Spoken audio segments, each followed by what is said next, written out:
The US has a $38 trillion debt, out of which $30 trillion it owes to the public and $8 trillion to its own government accounts. But the story didn't start overnight. It began decades ago, in 1971, when the US left the gold-backed dollar, a temporary decision at the time that permanently rewired how money itself worked. Since that move, every single crisis has come with the same excuses to print more dollars. Whether it's oil shocks, recessions, wars, pandemics, or different stories, it's the same outcome. They said it was to save jobs, to save markets, and to save the system. Yet every printed dollar gave a little more illusion of stability. This video is the timeline of every time the US printed money and every excuse they gave to make us believe it was for our own good. To understand the story, you first need to understand the magic trick. When people say the government is printing money, they don't mean running physical printers. It's more complicated than that. The real money printing process starts with debt. When the US government wants to spend more money than it collects in taxes, the Treasury Department doesn't just create cash. Instead, it borrows money by issuing bonds.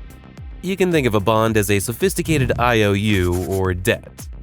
The government sells these IOUs to investors like banks, pension funds, and foreign governments. This is how the national debt grows. But at this point, no new money has been created. The government is just using money that already exists in the economy. To print new money, this is where the Federal Reserve enters. The Fed has a unique power. It can create brand new US dollars out of thin air. The Fed creates this new digital cash and uses it to buy the government's bonds from those banks. The banks, in return, get this newly created money credited to their accounts at the Fed. For example, if Bank of America has bought $1 billion worth of bonds from the Treasury, then Bank of America owns $1 billion worth of assets, and the Treasury owes Bank of America $1 billion with interest. Now, what the Fed does is by just typing on a computer, they create $1 billion in Bank of America's account at the Fed and buy those $1 billion worth of assets from them. Now, Bank of America has $1 billion in cash, which it can use in its banking operation, like giving loans and all other things. Now, the Fed owns the Treasury bonds, and the Treasury still has to pay the principal and interest to the Fed for that $1 billion. Now, the Fed is just a part of the US government. So when the Treasury pays to the Fed with interest, at the end of the year, the Fed deposits that money back in the Treasury. It is known as Fed remittance.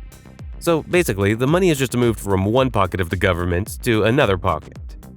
This process is the modern version of printing money. It's called quantitative easing, but that's just a fancy term for printing new money.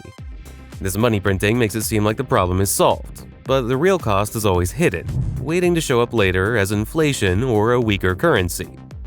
Out of $38 trillion in total debt, the US government owes around $8 trillion to government trust funds. That means the government will pay these $8 trillion to its various funds.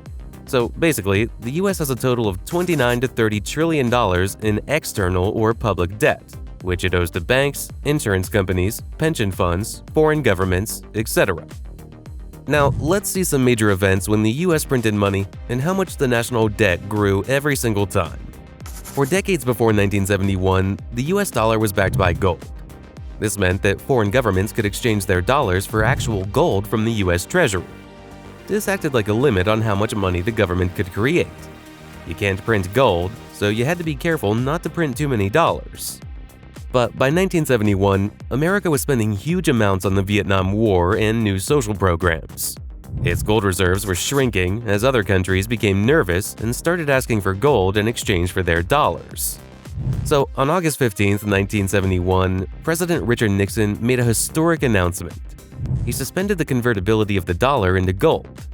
The excuse was to protect the dollar from attacks of international money speculators. He framed it as a strong, decisive move to defend the American economy. The real reason was that the promise was becoming impossible to keep. The US did not have enough gold to cover all the dollars in the world. By cutting the link, the government set itself free. Money was no longer a tangible thing you could hold like gold. It was now just a promise, an article of faith. From that day forward, the only thing backing the dollar was the full faith and credit of the US government and its ability to tax its people. The national debt at that moment was about $398 billion. Freed from the constraints of gold, the government and the Fed now had a new tool. Whenever the economy stumbled, they could create more money to try and stimulate it. The 1970s provided the first big test of this new system. The decade was plagued by an oil crisis, high unemployment, and slow growth. The government's excuse for printing money was to fight unemployment and stimulate growth. The Fed allowed the money supply to grow rapidly by about 140% between 1971 and 1980. But the result wasn't prosperity. It was something economists call stagflation, a horrible combination of stagnant economy with high inflation. Prices for everyday goods soared by over 10% per year, while paychecks didn't rise. The savings of ordinary people lost value sitting in the bank. The government's attempt to print its way to growth had backfired, punishing the very people it was supposed to help. By the end of 1980, the national debt had more than doubled, reaching about $900 billion. From this, the pattern was set: print now and pay later. The 1987 stock market crash. The next major chapter came on October 19, 1987, a day known as Black Monday. The stock market crashed, losing over 20% of its value in a single day.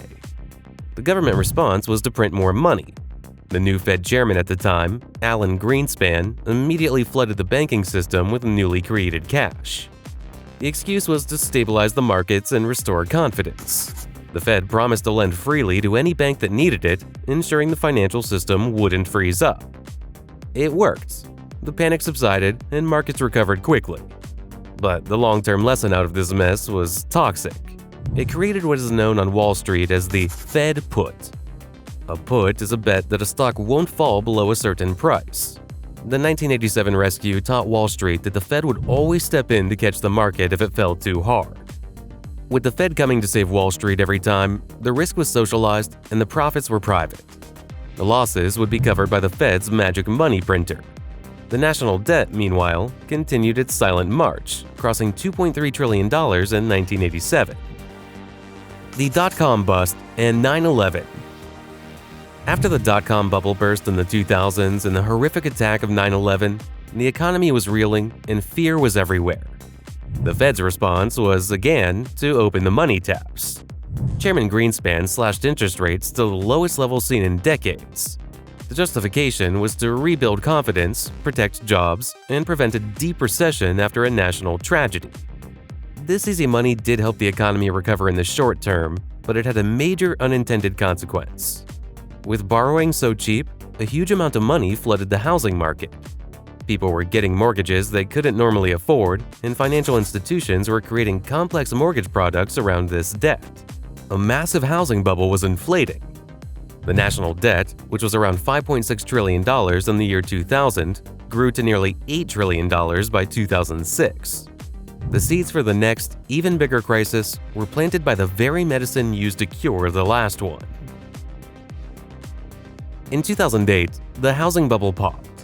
Major banks, which were deeply invested in bad mortgages, started to collapse. The global financial system froze. Banks were terrified of lending money. It was the worst economic crisis since the Great Depression. The government's justification for printing was monumental. We must save the global financial system from total collapse. This was the birth of quantitative easing as we know it. The Fed, under Ben Bernanke, launched not one but 3 massive rounds of quantitative easing. It created trillions of new dollars to buy not only government bonds, but also the toxic mortgage-backed securities that had caused the crisis. In quantitative easing 1 from 2008 to 2010, the Fed created about $1.7 trillion. In quantitative easing 2 in 2010 to 2012, the Fed created about $600 billion. In quantitative easing 3 from 2012 to 2014, the Fed created about $1.6 trillion. In total, the Fed's balance sheet exploded from about $900 billion before the crisis to a staggering $4.5 trillion by 2014. The excuse was that this would keep credit flowing to families and businesses. And it did save the banking system, but the recovery was lopsided. The new money overwhelmingly boosted stock markets and asset prices. The wealthy, who owned most of the stocks, saw their fortunes recover and then soar. Meanwhile, ordinary people faced a slow grind of high unemployment and stagnant wages. The rescue had worked for Wall Street, but Main Street was left behind. The national debt ballooned from about $10 trillion in 2008 to roughly $17.8 trillion by 2014. 2019 and the pandemic. Most people think the money printing paused after 2014. It didn't. It just changed its form. In September 2019, a hidden part of the financial system called the repo market, where banks lend to each other overnight, suddenly seized up. Interest rates spiked. Something was very wrong behind the scenes. Without much fanfare, the Fed jumped in. It started creating billions of dollars to calm these hidden markets. The official line was that this was routine technical support. In reality, it was a silent emergency bailout. The system was fragile even before the pandemic. Then in 2020, the world stopped, with businesses shut and millions out of work. Panic returned. The response was the largest money printing campaign in human history. The excuse was universally accepted. We must protect jobs, families, and the economy from total disaster. Between March 2020 and 2022, the Fed created an almost unimaginable $4.8 trillion in new money. Its balance sheet doubled in size, exploding from about $4 trillion to nearly $9 trillion. The government sent stimulus checks, funded massive unemployment programs, and bailed out companies. The money was everywhere. The consequence was inevitable and severe. All that new money was chasing a reduced supply of goods, which led to a rise in inflation. It reached a 40-year high, peaking at over 9%. The cost of food, fuel, and housing skyrocketed, erasing the gains from stimulus checks and pushing those on fixed incomes. The national debt jumped from about $23 trillion before the pandemic to over $30 trillion by 2022. Printing money had become the first and only solution on a scale no one thought possible. You might think that was the end, but the cycle is now permanent. In 2023, as the Fed was trying to fight the inflation it had helped create, several regional banks, like Silicon Valley Bank, collapsed. The response was instantaneous. The Fed created a new emergency program, the Bank Term Funding Program, and promptly injected another $400 billion in liquidity into the system. The excuse was, as always, to prevent contagion and stop a wider banking crisis. It was another bailout under a different name. The system cannot tolerate high-interest loans for long because it has become addicted to cheap money. For 50 years, we have lived inside this experiment. Every time, the justification has sounded noble. Save the system, protect jobs, restore confidence. The language is always about necessity, never about choice. But the outcome is always the same. Those with assets, stocks, and real estate saw their wealth inflated as the new money flowed to them first. Those who rely on wages and savings watch their purchasing power slowly erode. The gap between the rich and everyone else widens. Printing money is not a free lunch. It is a hidden tax. It is a quiet transfer of wealth from the poor and the middle class to the already wealthy. It is borrowing from the future to pay for the present. When money can be created endlessly, discipline vanishes.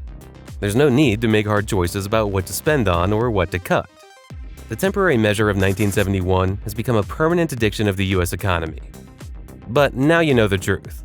The next time you hear these phrases of saving jobs, economy in a crisis, you will know what it really means. It means another round of borrowed time, another illusion of a rescue is coming.